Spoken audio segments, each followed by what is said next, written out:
Sud Radio, on décrypte le monde. Et Dieu sait si on a besoin de décrypter le monde par les temps qui courent. Bonjour Mériadec Raffray. Bonjour. Vous êtes journaliste, vous êtes grand reporter spécialiste par ailleurs des questions militaires. Je le disais, les forces russes ont intensifié plutôt un assaut vers la capitale de Kiev. Des combats ont éclaté dans la banlieue de Kiev au nord-est. D'autres combats au sud-ouest de la ville. Manifestement, une attaque russe aéroportée. Le président ukrainien Volodymyr Zelensky, qui manifestement est la cible de cette offensive russe, est toujours présent dans la capitale ukrainienne. Il y a un peu plus d'une heure et demie au petit matin, il s'est filmé en plein centre-ville et il a clamé sa résistance. Écoutez. Je suis là. Nous ne déposerons pas les armes, nous ne déposerons aucune arme, nous défendrons notre État car notre arme est notre vérité. Et notre vérité, c'est que c'est notre terre, notre pays et nos enfants. D'autres termes, bon, ça c'est de la communication, on est d'accord, on est dans une guerre de communication, c'est de bonne guerre, Mériadec Raffray. C'est exactement ça. En fait, là, on est dans, vous savez, dans les guerres modernes, il y a deux séquences. La première, on vient de la vivre, c'est le bombardement avec des missiles stratégiques de cibles militaires et politico-militaires. Et puis, tout de suite se met en place le narratif. Chaque camp, évidemment, doit remporter ou doit imprégner ou doit, conquérir en fait le réseau médiatique et le récit. Et donc Zelensky, lui, il ne lui reste plus que ça, puisqu'il, je vous rappelle, il est isolé dans la capitale. Contrairement à ce que je vois écrit ici et là, les Ukrainiens ne sont pas du tout, les forces ukrainiennes n'ont pas véritablement résisté au rouleau compresseur des blindés russes. Les spécialistes sont même assez étonnés de la vitesse avec laquelle les Russes sont entrés dans la ville. En fait, il n'y a pas eu de bataille, il n'y a pas eu de guerre, on parle de guerre, mais quand vous regardez sur le terrain le nombre de résistances ou de combats qu'il y a eu, ils sont très limités. Donc, et pourquoi dans ce cas-là, alors que Kiev est si proche de la frontière biélorusse, d'où sont partis les Russes? Pourquoi les Russes n'ont pas encore arrêté le président ukrainien si personne ne résiste? Alors justement, là où on est arrivé à un point clé de l'opération russe dont on n'avait pas encore tout à fait les clés de compréhension. Et là, on voit bien, si vous voulez, qu'il y a deux phases. Les Russes sont en train d'encercler la ville, de boucler la ville avec les blindés. Maintenant, leur intérêt évident militaire, c'est de ne pas rentrer avec les blindés dans la ville, ou en tout cas un minimum, parce que là, ils perdent la puissance qu'ils ont, voilà, avec leurs blindés, leurs masses et leurs canons, et ils rentrent dans une zone qui est favorable à un combat d'arrière-garde, une guérilla urbaine, comme on a vu dans Stalingrad. Exactement. En fait, il y a un effet égalisateur de la puissance dans la ville, comme disent les experts militaires. Donc évidemment, ils n'ont pas intérêt à rentrer. Et par ailleurs, vous savez qu'on dit que les Russes, depuis des semaines et des semaines, ont pénétré les réseaux numériques. Il y a même sans doute peut-être des spetsnaz ou des commandos spéciaux qui ont été infiltrés. Donc on va voir comment ça se passe. Mais certains spécialistes expliquent que la ville pourrait tomber de manière relativement molle dans les jours, voire les premières semaines qui viennent. Dans les jours qui viennent, on va voir s'il y a de la résistance à l'intérieur de la ville. Si la résistance, là, les choses pourraient durer.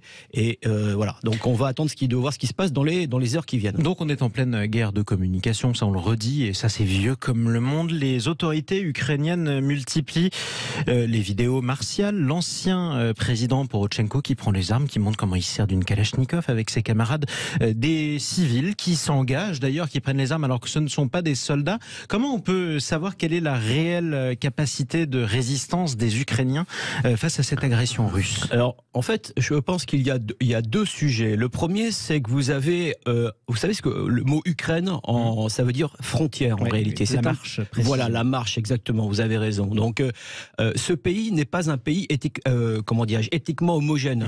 Vous avez, on peut le découper en trois bandes. La bande sud-est, qui est clairement une bande composée de Russes ou de russophones, voilà, ou de vers russophiles. Mariupol, Donetsk, Louhansk qui étaient déjà séparatistes, la Crimée qui était complètement russe d'ailleurs, qui est tenue par la Russie, Odessa pourquoi pas. Voilà, en fait vos éditeurs peuvent prendre une carte et tracer une ligne depuis Kharkov au nord jusqu'à finalement Odessa qui est tombée hier ou avant-hier. Cette bande-là à l'est, ce sont des gens qui sont très favorables aux Russes. Il n'y a pas de sujet. Pourtant on n'a pas vraiment de vidéos de citoyens citoyens ukrainiens de ces régions-là qui prennent les armes avec les Russes pour repousser les il y en a, les Ukrainiens. il y en a eu quelques-unes, mais S'il y en avait quelques-unes, on est en droit d'imaginer que le Kremlin nous aurait inondé de vidéos montrant l'enthousiasme des Ukrainiens accueillant les soldats russes. On n'a pas vu une seule de ces vidéos. Moi j'en ai vu, Okay. mais bon après voilà. Ensuite vous avez une espèce de ventre mou de l'Ukraine dans lequel en fait vous avez une population mélangée à la fois des Russes, à la fois des Ukrainiens de l'Ouest, c'est-à-dire, et voilà, là c'est là où je voulais en venir, toute la bande de l'Ouest, ce sont des Ukrainiens qui ont des liens avec les Polonais, avec les Baltes, avec d'autres... Avec l'ancien empire d'Autriche-Hongrie d'ailleurs, ils n'ont pas souvent été russes. Quoi. Exactement, et pour le coup, eux sont très hostiles aux Russes. Et en fait... Et Kiev est dans tout ça, c'est quoi? Eh ben, Kiev est au milieu. Oui. Kiev est au milieu, et Kiev est un symbole, à la fois pour le conquérant, c'est-à-dire les Russes, et à la fois pour les résistants, c'est-à-dire tous ceux qui sont très hostiles aux Russes. Ça veut dire quoi? Ça veut dire que celui qui tient Kiev dans quelques heures ou dans quelques jours, c'est celui qui gagne la guerre. Évidemment. Donc vous avez, enfin qui gagne la guerre, qui gagne la première partie de l'opération. Restons prudents.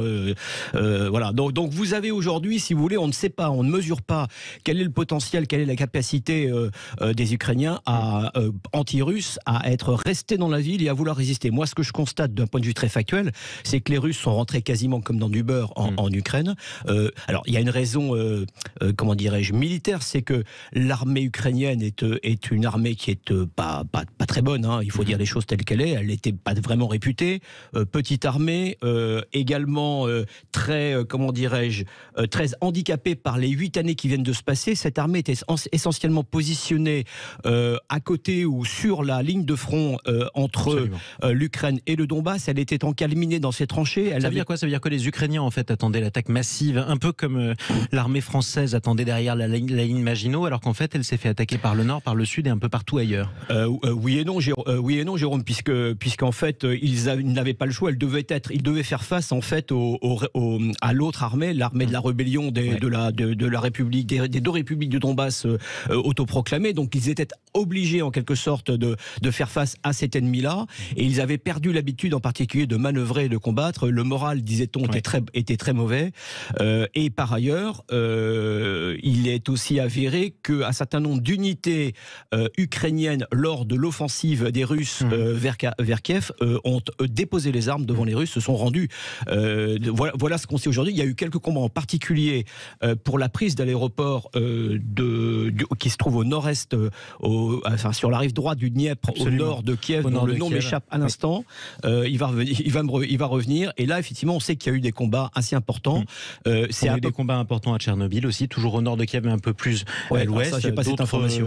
D'autres, c'était dans les premières heures, en tout cas, du début de l'opération. Des combats aussi à Kharkov. Tiens, vous êtes spécialiste des questions militaires. On est notamment dans l'est de l'Ukraine, notamment pour les soldats russes, dans des endroits absolument historiques pour l'armée russe et l'armée rouge. Exactement. Enfin, Kharkov, c'est l'une des plus importantes batailles contre-offensive allemande après Stalingrad. C'est un peu comme si des soldats français se battaient à Verdun, quoi. Exactement. C'est le fameux terme du chaudron. En russe, le terme échappe à l'instant, mais c'est le chaudron de Kharkov, une célèbre bataille de la Seconde Guerre mondiale. Vous avez eu la bataille de Kursk jusqu'à côté, la plus grande bataille de chars de toute l'histoire. Et alors, je voulais juste ajouter une chose d'un point de vue militaire. Les Russes, en quelques heures, en quand même à peine 48 heures, en réalité, ont neutralisé toute capacité de l'armée ukrainienne de riposter par les airs. Ils ont neutralisé des bases, ils ont neutralisé les avions, ils ont neutralisé aussi et surtout les systèmes de défense anti-aériens qui sont en fait des systèmes russes, puisque finalement l'armée ukrainienne est équipée de matériel russe un peu ancien qui fabriquait sous licence. Cette nuit, l'armée ukrainienne a annoncé avoir à nouveau abattu un avion russe ainsi qu'un hélicoptère et un avion de transport. Je disais un avion de combat russe et un avion de transport. Quelle est la réalité des pertes russes? Évidemment, les Ukrainiens disent qu'elles sont très lourdes. Non, elles sont très faibles. Les pertes russes sont très faibles. Jusqu'à présent, il n'y a quasiment eu aucune perte. Ils ont fait une opération aéroportée sur l'aéroport dont je parlais tout à l'heure. Je crois qu'ils ont mis en ligne 200 hélicoptères. Je crois qu'il n'y a pas un seul hélicoptère, me semble-t-il, qui a été abattu. Elles sont très faibles. En revanche, Autre point qu'on ne mesure pas aujourd'hui, vous savez que, enfin, on sait maintenant que les Occidentaux ont livré un certain nombre d'armes pour permettre aux Ukrainiens de se défendre, en particulier. Joe Biden hier a rappelé aux Américains que les États-Unis l'an dernier avaient dépensé 650 millions de dollars pour, dit-il, la sécurité de l'Ukraine. Oui, alors ce chiffre m'amuse beaucoup. Je vais vous dire pourquoi. Parce que ça fait des années que les Américains déversent des milliards de dollars pour aider le gouvernement anti-russe et pro-américain, pro-occidental, pro comme vous voulez. C'est d'ailleurs un grief important que fait Moscou à Washington en disant vous avez fomenté chez nous la révolution, vous avez mis en place un pouvoir qui nous est hostile et nous ne reconnaissons pas ce pouvoir, d'où, si vous voulez, le narratif à propos des nazis qui sont à Kiev. Donc vous voyez, tout s'explique. Donc les 650 millions de dollars, ça m'amuse beaucoup. En fait, en réalité, c'est beaucoup plus. Et en particulier ces derniers mois... Sauf que le président ukrainien Volodymyr Zelensky a été élu démocratiquement, au moins aussi démocratiquement que Vladimir Poutine en Russie.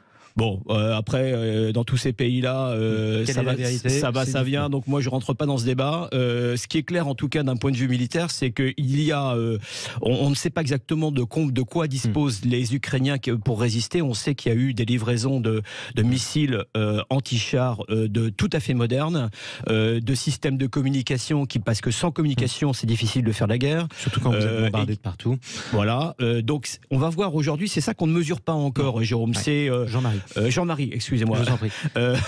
C'est ça qu'on ne mesure pas encore. Quel est le scénario dans lequel l'Ukraine, telle qu'on la connaît aujourd'hui, peut résister à l'invasion russe? Vous avez dit que c'était pas le plus probable. Ça, on a bien compris. C'est même assez hautement improbable. Qu'est-ce qui devrait se passer?